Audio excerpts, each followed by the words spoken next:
Hey guys, welcome to Majestic Minds. Today we would like to discuss Friedrich Nietzsche and his philosophy. We would like to open with a quote from Thus Spoke Zarathustra. This quote comes from the fifth of Zarathustra's prologue, and it goes like this. It is time for man to fix his goal. It is time for man to plant the germ of his highest hope. Still is his soil rich enough for it, but that soil will one day be poor and exhausted, and no lofty tree will any longer be able to grow thereon. Alas, there cometh the time when man will no longer launch the arrow of his longing beyond man, and the string of his bow will have unlearned to whiz. I tell you, one must still have chaos in one to give birth to a dancing star. I tell you, you still have chaos in you. Alas, there cometh the time when man will no longer give birth to any star. Alas, there cometh the time of the most despicable man, who can no longer despise himself. Lo, I show you the last man. What do you think he's trying to tell us in this quote? I think he describes a particular type of man, as he says in the last line of this quote, the last man. It is what today's society gives us as men. These men who can no longer despise themselves. They have no harsh judgment on themselves. They aren't strict on themselves anymore. They lack discipline and critical thinking. And they're not capable of receiving constructive feedback. That's what I take it as. Yes, I completely agree with your point. And I think, as you mentioned, the fact of a man, of the higher man of which Nietzsche is speaking here, should be able to despise himself. I think this is an important point, because as you mentioned, if you're not willing to pass a harsh judgment on yourself and despise certain aspects of your own personality and way of being in the world, you'll not be able to examine which parts are necessary and unnecessary, and get rid of the parts that are unnecessary so that the necessary and good parts can flourish and you can become greater. You have to be discontent with the bad habits you have in order to change them and improve. You have to be on a constant road for improvement, and this requires harsh judgment on yourself and constant and very frequent and deliberate and harsh examination of your own way of being in the world, your habits, your thoughts, and your actions. This is the first point I take away from this quote. And then he also says, as you got into as well, that we lack a goal nowadays. Most people, if you ask them, what do you want to do in your life? They say, I don't know. I just like to watch Netflix at home during the weekends. And Nietzsche, he's laughing at us all. He says, you should pick a goal of such magnificence and height that you can barely imagine achieving it. And then you should strive to achieve it with all your might. And of course, on the way to this goal, you're going to encounter obstacles, maybe even enormous obstacles. But Nietzsche, he does not want us to lose faith. Instead, he wants us to encounter these obstacles and stretch the limits of ourselves to overcome this obstacle. And then through this stretching of our abilities, we'll come out the other side stronger, more capable, and greater. This is what I take away from this quote. Also interesting, the thing you said before, people lacking goals. People today go to high school, then they take a gap year where they work in a supermarket, then they travel for a year. That's the only plans they have for their entire life. They have no bigger goal than traveling on an extremely tight budget, to say the least. Yeah, I agree with your point, and I think this also highlights the fact that Nietzsche was indeed a prophet. He foresaw the modern world, and he's been warning us against it. And he also saw himself. That's what he as a tried to prophet. do. What did you say?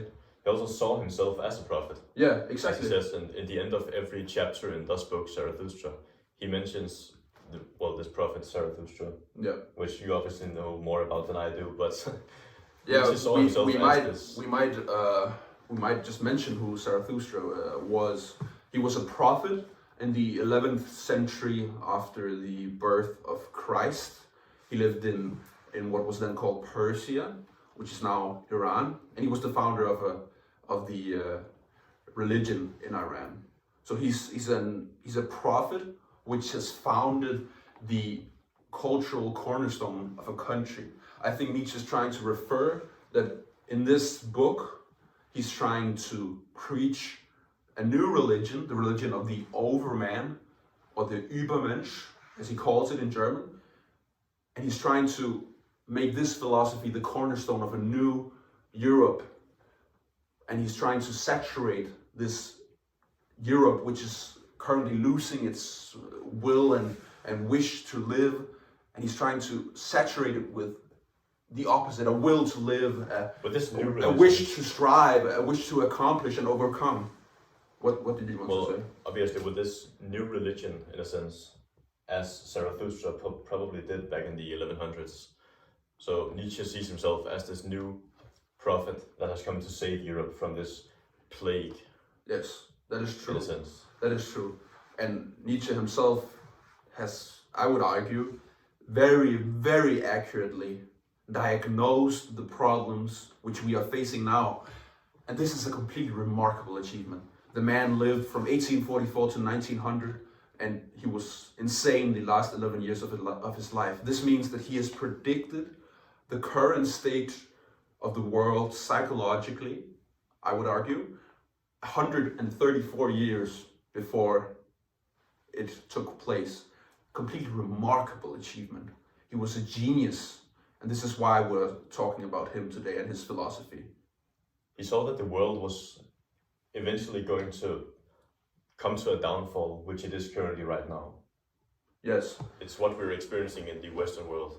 yes, and this is a part of Nietzsche's criticism of religion, of Christianity. We'll not get that much into it here, but he says that the consequence of the fall of religion, of the death of God, is that a new value must take its place. And we have two options: either the Übermensch, which is Nietzsche's proposition, and the second possibility is nihilism. This was Nietzsche's deadliest opponent. He was fiercely opposed to nihilism, but he also recognized how strong of an impulse this is in people. And I think if we look at the modern world, we can see nihilism everywhere. People are hopeless. People are facing the climate crisis and saying, "Oh, there's nothing that means anything because the world is gonna go under anyway. It's gonna cease existing. So I might just as well not do anything." Nothing's gonna matter anyways because we're all gonna die one day. Yeah, that's exactly the point. And Nietzsche was trying to fight this impulse. And his proposition to fight this nihilism was the Übermensch philosophy, which is most greatly described in this book, which we are discussing today with you. So let's move on. In another chapter of the book called About the Tree on the Hill, Nietzsche comes with another sort of what could you say, sort of appeal to our heroic impulse, which has gotten lost in the modern world. At the end of the chapter, he says, "But by my love and hope I conjure thee, I tell you, cast not away the hero in thy soul, maintain wholly the highest hope that you have." What do you think he means by keeping holy the highest hope? I think the loss of God is the opposite to keeping this highest hope you have. Because God is in a sense a promise that everything is going to be okay in the end. But since we have removed God from most societies in the Western world today, people have lost this hope along the way with God leaving their conscious mind. Yes, and then this leads on to the nihilism which we have today. And also Because what he people said have about not- God is dead. Yeah, exactly. And because people have not replaced this old highest hope of God with a new highest hope, which Nietzsche would say should be the Übermensch. They And haven't this found leads a to the higher nihilism. hope. That's a good point, yeah. That's a very important point. So Nietzsche, he wants us to be heroic. He says it in this quote, "Cast not away the hero in your soul." This goes to the very essence of Nietzsche's philosophy. He wants us to be heroic, strong, diligent, persistent, and never quit, never give up in our highest hope. Pursue it to the end and achieve great things. But also with this quote says that we all do, in fact, have a hero in our soul. And once you Yes, stop that's a good striving point. to, I guess, fulfill the needs of this hero, you settle for less than you could possibly achieve. That's a Which very good most point. people have in fact done. Yes, I agree with you. That's a very good point. All right, now let's move on to discussing another idea which is also tied with the Übermensch philosophy, which is his idea of the eternal recurrence, which he first talks about in the 41st aphorism of his book, The Gay Science, in which he says that imagine a demon came to you in your loneliest loneliness and said to you that everything you have done in your life, everything you have experienced, no matter how great or how small, will come to you again in the exact same way, not just once, but innumerable times. There will be nothing new in it. Everything, no matter how great, how small, or how absolutely magnificent or horrible in your life, would come to you again. And then he says, we should, at every point when we are deciding on how to act or considering a possible way of acting, we should ask ourselves, do we want to experience this and live this way an infinite amount of times without any ability to change it?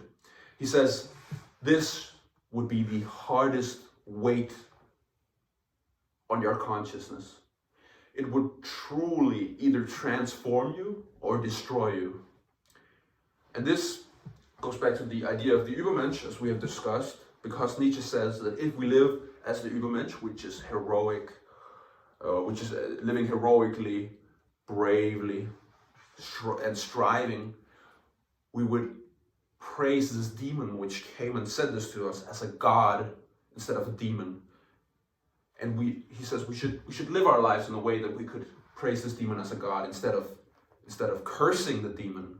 I suppose we would be grateful for the knowledge that all our great experiences would in fact recur to the end of time. Yes, exactly. That's exactly what he wants us to do. That's a good point. He wants us to live our life in a way that we would be willing to live it for eternity, in exactly the same way, without any ability to change anything. Yes, and then, so we have discussed what the eternal recurrence is. It places importance on every single action and thought and word which we manifest in the world. So this is a very important part of Nietzsche's philosophy. Do you have any more things you want to add on this eternal recurrence? It sort of, in a sense, preaches that everything you do should be done with intent. Yes. I suppose you could say. Yes, and this also goes back to the ancient idea from Stoicism. Exactly. That we should do everything with a purpose. Nothing should be left to chance. This is not the way to live a good life, letting things fly by you, letting things go by chance. No, this is not the way. And this is the way the modern world works. People have let things go completely sideways. People are living by chance. They're being tossed around by invisible hands, invisible winds, and have no control. Everything you do should have a purpose. This is vital. and take 100% accountability for your current situation, the life you want to have in the future, your goals, your aspirations, Yes. your every action. And yeah, for the point your life is eventually going to end up at, because no one else can change it. If you're not in control, then no one is, and you're living on not your terms, but someone else's. It's completely random if you don't take 100% accountability and make sure to be in control all the time and do everything with a purpose. That is true. Okay, so that sort of sums up our discussion of the eternal recurrence, and now we'd like to speak more about the last man and what this archetype, you could say, represents in Nietzsche's philosophy. What do you think the last man represents? This is the man that can no longer despise himself. He has no goal, nowhere to go, no aim in life, and he's unable to despise himself. This is what Nietzsche just, as we mentioned in the previous quote, this is what he characterizes the last man as. So what do you think of the last man? What does he mean by it, and what does it represent? I think to Nietzsche, the last man represents the common man. It is a man who, well, obviously no longer despises himself. He has stopped improving and he has settled for mediocrity, a mediocre job, and he has given up his dreams for some other reason. But he hasn't achieved what he would truly in his soul like to achieve. So I think it is, well, yes, a man who has given up and settled. Yeah, I agree with your point. But also it is the man we have in the world today. Mm-hmm. So he, in a sense, ridicules most people because most people fall into this category of the last man in Nietzsche's eyes, I believe. Yes. And it's also, again, completely mind-boggling that he managed to predict this 138 years in this case before it happened. Nietzsche said the last man is the most despicable man that could be on earth. And when the last man takes over the earth, nothing beautiful will happen anymore. He says this himself in his books. Nothing beautiful, nothing great will happen anymore. And I think he's absolutely right. As you mentioned, look at the modern world. The last man is everywhere. Aimless, no motivation, no wish to accomplish things. And look at the world we have. Where's all the beauty gone? Look at our architecture. Look at our music. Look at the art. Exactly. The people are fat. They smoke weed. Exactly. They look terrible. They have no dreams, no aspirations. So the last man, we could say, if we agree on this, that the last man has taken over in the modern world. And this was Nietzsche's greatest warning. As I mentioned before, he said, if the last man begins to reproduce and procreate and inhabit the world, nothing great or beautiful will happen anymore. I think he's absolutely right in this. And I think this is what is happening in the modern world. People have gone astray from the right path, which Nietzsche describes in his Übermensch philosophy. I do think, however, it is not a doomsday scenario. We're not in an apocalypse of a sort. It is all over now. It's more cyclical, I think. Mm-hmm. So it's a pattern that repeats itself. But I do think we're heading in the wrong direction if we want to improve the world we're in. I agree. But it might just get worse before it gets better. Yeah, maybe. But I agree with your point. I also don't think it's a doomsday scenario. It's not the end of time. No, and Nietzsche himself also said that his Übermensch philosophy has a sort of biological element, that the way we live now will determine where evolution takes us further from here. It sort of goes against. It should lead us to the Übermensch. It goes against the Darwinian theory of evolution, in a sense. Yeah. Which was, in fact, pretty interesting. Yes. Yeah, Nietzsche, he was not a fan of the Darwinian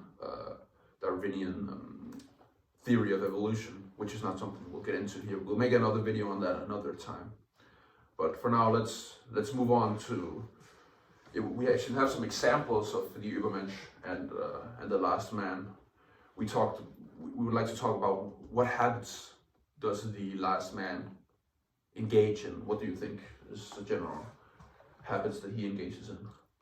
I think it's the pursuit of pleasure and hedonism. Mm-hmm. This aimless time wasting and seeking the most dopamine, I guess porn, video games, junk food, everything falls under this category of not achieving any goals and chasing as much dopamine and as much pleasure in the moment as you possibly can. Yeah, and Without avoiding considering- conflict. But also without considering the consequences of those actions. Mm-hmm. Yeah. And Nietzsche, he opposes this, as you have just mentioned.